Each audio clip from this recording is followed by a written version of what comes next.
for this final match, the Ebonite-Kentucky Classic, coming from bluegrass country. Randy Pedersen's going to start this match, which means that Mark Williams gets to finish on his favorite lane. That's amazing. Sometimes you wonder how guys think. There's no defense in this game, but there's always a little defense when you consider the fact that you can make a guy finish on his toughest lane.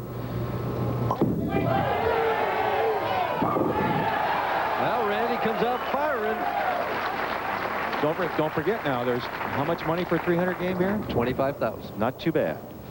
And there was one 300 this week. Dave Watka had one, and that was worth $1,000. So he traded it to bowl a better game in that position. Mark Williams right out with a flush 4-7. Well, he didn't like that shot when he let go of it. He knew it was a little high, and again, it seems like when we come out of commercial, Mark gets a little soft with that first shot. Got away with one. It could have been a lot worse. Easy spare here, cross lane, switches balls. Mark will use no hook, lots of ball speed right at it. And has it. There's Bill Supper, the Vice President of Sales for Ebonite International. Known Bill for a long time. He's been with Ebonite forever, and he does a wonderful job for him. You know, there we see a graphic of how our seeds have done from the different position, and the number 5, 4, and 5 are 5 and 1 in the title match. Number 1, though, 7 and 12. Doesn't bode well for Mr. Pedersen, does it? No, it doesn't, but I don't think he's looking at that graphic. All he's looking at is that pocket out there. What do you think? Well, he's also 4-0 for the top spot. Mark Williams just keeps crunching lane 17. Well, I have a feeling that there aren't going to be many mistakes made in this match by either player. It's just going to be a carry contest. Whoever can carry the 10-pin on lane 18 probably is going to win this match. This is the one that seems to be the most difficult lane to strike on. Lane 18, the 10-pin doesn't want to fall down. Heading it very deep, sends it wide, gets a light strike. We're going to take a look at the game of Randy Pedersen, and it's a classic style. Watch him lean forward at the waist a little bit, get the shoulder started first, and the good long push away, get the ball in motion, free swing from the shoulder. Not a lot of wrist in this shot. You see how relaxed that wrist is? Very high backswing, and then a tremendously long slide, good balance, great long follow through. Look at the leverage and the good reach to the ceiling and the elbow straight down to the floor. That right leg shooting out to the left, too. A lot of players do that. Good balance. 19, 4, and 1 in match play. Well, trouble. Ball was falling back all the way. It didn't look like it was going to strike. That's why I can say trouble, trouble. I didn't think that ball would strike. And that surprised me on lane 17, which has been the one that seemed to finish the strongest, that he got that ball to skid that far down the lane before it gripped. Well, let me ask you this. I mean, as the players play, do they sometimes wear away a little area where they can get some hold inside and a little swing right? Definitely. There's no question. Lanes go through a transition, and they'll do that at least twice with this many games being bowled on. And this could be, we're in one of those right now. Mark Williams again on lane 18. If he can keep this lane wired, get by this lane, he's going to be tough. Now, of course, in the second game, he never got a strike on it. But all he needs on this lane, he only has to bowl on this lane 4 more times. This one and 3 more. Oh, that was perfect, wasn't it? If he continues to be the way he has so far on lane 17, it's going to be a long afternoon for Randy Pedersen. Here's another look at that last shot, and watch the rotation on the ball. This is the key. Not a lot of side turn, a lot of end over end. The ball never makes a sharp break, gets it well down the lane, keeps it in play all the way. Now on 17. Oh, what a break. All right. You know, when he struck there in the second frame, it was high flush. The ball was high, finished very hard. That's what surprised me, that Randy Pedersen's ball skidded so far. The different reaction of the two players. He got a little soft. The ball snapped hard this time. He'll throw it harder on the next shot on lane 17. Well, would he move too? I don't think he'll move. I think the playing area just isn't that big out there. You've got to pretty much stay where you're at and increase ball speed. Well, that's not his strength, though, is it? But he can change rotation, which is almost the same thing. Okay. He can get the ball to set up in the pocket with more end over end. Even match right now. Randy Pedersen on a spare, working on lane 18.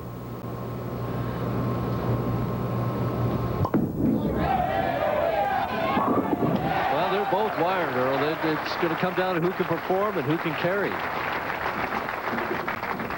Randy, one of the more free spirits on the PBA tour, and he's got one of those kind of smile, little smile on his face all the time. He's always got something jokingly or funny to say, right? Yeah, he's just got a great sense of humor. One of the popular guys out here, and he can mimic the style of most any player on the tour, right or left-handed.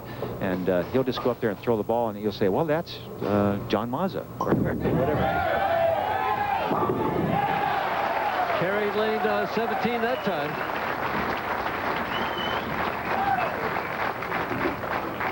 Well, Mark Williams knows he's in a match this time. This guy is ready to strike. Well, both these guys are very competitive. They're really hard working out here on the lanes, and they're going. I mean, they're going to kill each other one way or the other. Somebody's going to really wants it bad. Oh, the solid 8. So what is going through his mind now? He's had trouble in the title matches. 2 seconds already this year. Well, it's got to be going through his mind that he's just jinxed. Things aren't going his way. He couldn't throw it any better than that, especially on the right-hand lane, which has been the one that he's had most of his problems on. Here's another look at it. Watch what happens. Here, the ball finishes so strongly, it takes the 5-pin straight back off the 8. No trouble with a spare. Friday night, August the 11th, 9 o'clock. It's the distance, Earl. Well, I'm glad I don't play that sport for a living. I'll tell you what. Right back to this one. This one's hard enough as it is. Solid 8, solid 4.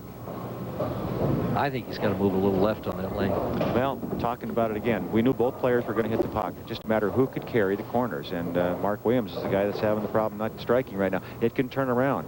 Randy Pedersen has got double, spare double. He could get a couple of 10 pins. We never know. You can't afford to give Mark Williams a chance to get back in there, so he's got to keep being aggressive, attack the lanes, especially lane 18. He's going for the re-rack now. He feels the pins are a little bit off spot. He wants those pins exactly where they should be when he gets ready to bowl. Randy doesn't take a lot of time. Once he gets his hand set in the ball, you can see him working his thumb in, trying to get so he's really comfortable.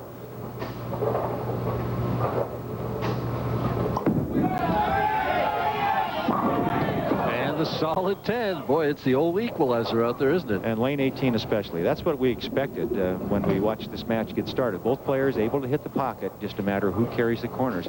And right now, we've got a heck of a match going here. It's only an 11-pin difference with the spare and 4 frames to play. Anything can happen.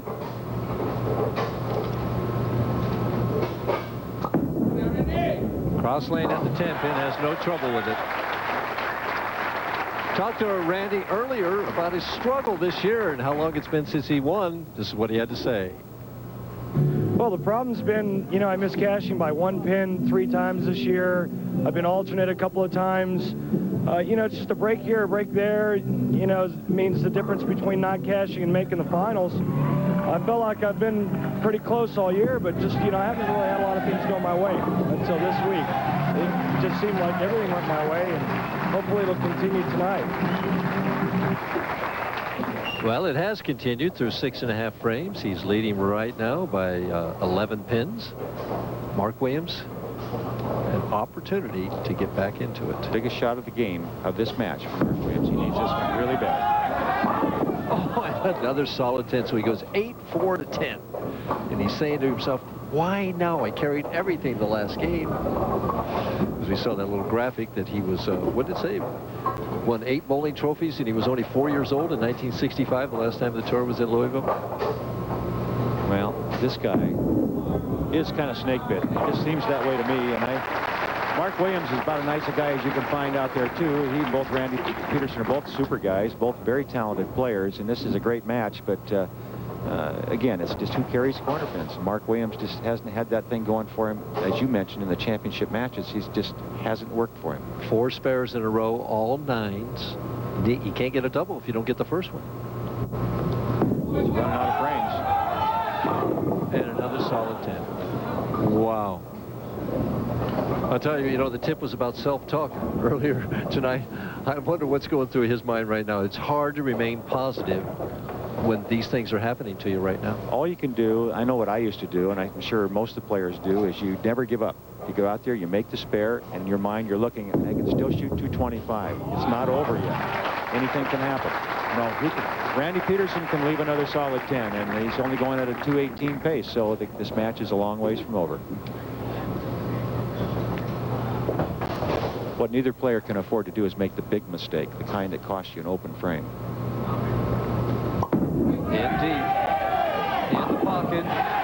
slaps that 10 out beautifully. Boy, is he getting a lot of heavy roll on that bowling ball. That ball is really hitting hard from that angle. And he's not using a lot of the lane. He's not giving it a lot of room. He's keeping it in that same playable area that Mark Williams is playing. Both players playing the part of the lane that is the most consistent and the most playable, and that's why they're hitting the pocket so well. The difference is Randy Pedersen has found a way to carry the corners. And he's leading by 23. Can put the hammer to him with a strike here in the 9th. Reaches out there. Can't throw it any better.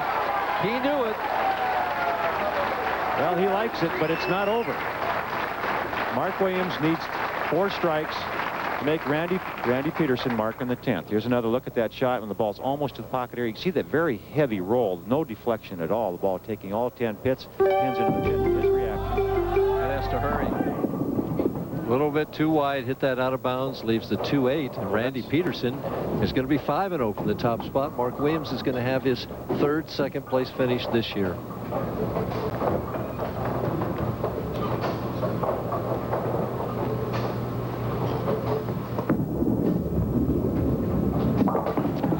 Has the 2-8.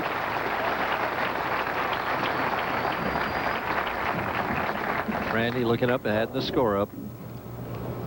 Knows that basically he just needs to show up for that 10th frame, keep it in the building. He's going to have his 11th victory and his 1st since almost a year ago. Well, that's got to carry. Out of the wood, they don't have any trouble going down, do they? Well, it's a disappointing championship match for Mark Williams, but I feel that he has to, when he reflects on this, he's going to realize that he bowled extremely well. It was just a matter of who could carry the corners. He didn't, and he still moved up from that 5th position, got a nice check out of this day's work. Through the heart. He's going to finish with 203 with a spare conversion. Bowled a much better game than that. I mean, he just didn't only scored that. No question. Both players bowled extremely well. Randy Pedersen dominated this tournament the last 16 games, and you like to see a guy that bowls that well continue on and win the event. Well, the top seeds have been struggling all year long. 7-12. They're now 8-12, so they're making a comeback. There's still room to get it back. Last year they were 15-14, so it's a good thing Randy Pedersen couldn't see that graphic. Said need 2 pins to win. He might have started laughing. Well, an emotional player letting it all out now at the end of this tournament, resulting in another victory for Randy. I don't think I know of anyone that has that great a record from the #1 position. 5-0. That's tremendous. I got a little side of that one, and the ball hooked a little early, but he doesn't care. Not now. He's a very happy young man. And Mark Williams throwing a towel at him and says, here, wipe that perspiration off your face and look good for the cameras. A little advertisement there. Randy. He's going to use 2 balls. That's what I mean. He's liable to do anything out there. And zips it down. Oh, he gave a shot at that 4-7.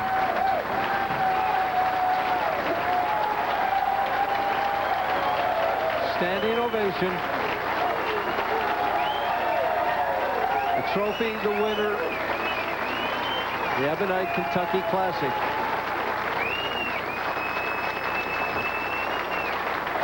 He's a very popular champion, Mike. The crowd's really into it, and they're really enjoying it. They got packed house. Well, they waited 30 years to see another PBA champion, and Randy Pedersen is happy to be that one as he hugs Bill Sufford.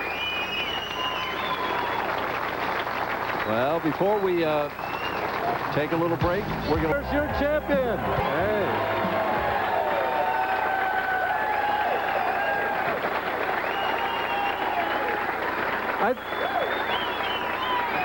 Well,